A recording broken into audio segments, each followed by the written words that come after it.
Bonjour. Des forces à récupérer.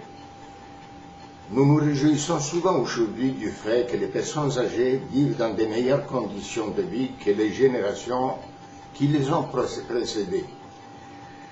Nous n'avons qu'à jeter un coup d'œil autour de nous pour réaliser qu'ils vivent plus longtemps, qu'ils sont dans meilleure santé, qu'ils ont un niveau de vie plus élevé, qu'ils bénéficient de nombreux loisirs, qu'ils participent à la vie culturelle de leur milieu, qu'ils voyagent un peu partout dans le monde pour accéder à d'autres cultures, qu'ils partent pour de longues périodes sous des cieux plus cléments pour se rendre plus agréable les retraites, qu'ils sont nombreux à rester autonomes plus longtemps.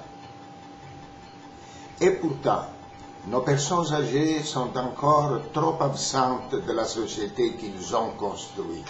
À qui la faute? Disons que l'État, ainsi que les autres forces sociales, tout en ayant eu le mérite pendant le XXe siècle de préparer aux citoyens une retraite dorée, ont négligé de les responsabiliser vis-à-vis de la société dont ils sont encore membres à part entière.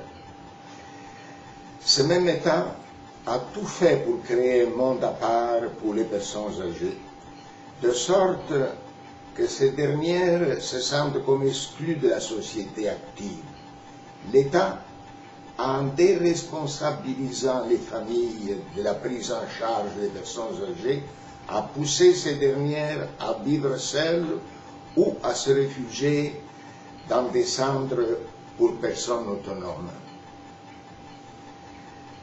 Disons franchement que les personnes âgées ont souvent consenti à cet état de choses et elles se sont installées dans leur petit bien-être, collaborant ainsi non seulement à la construction de leur ghetto, mais en renonçant définitivement à être utiles à la société. C'est ainsi que des milliers d'intellectuels, d'éducateurs exceptionnels, des inventeurs, des ingénieurs, d'artistes, d'artisans, de techniciens, de fonctionnaires, de travailleurs sociaux aguerris, de travailleurs spécialisés dans tous les secteurs de l'économie, se retrouvent à la retraite pour eux-mêmes, sans rien porter ou presque à la société. Entre-temps, il y a des écoles, il y a des organisations communautaires, des familles, des centres de jour pour aînés, des organisations politiques, des organisations caritatives, des paroisses, des groupes d'entraide de tout genre qui ont un besoin urgent de bénévoles pour soulager la misère humaine. Il a fallu plusieurs générations pour bâtir cette société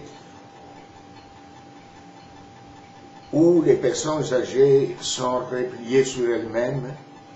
Il en faudra peut-être autant pour créer une société où ces mêmes personnes prendront conscience de leurs responsabilités sociales et sortiront enthousiastes de leur résidence dorée pour aller à la rencontre de ceux qui, de toutes parts, crient au secours. Salut!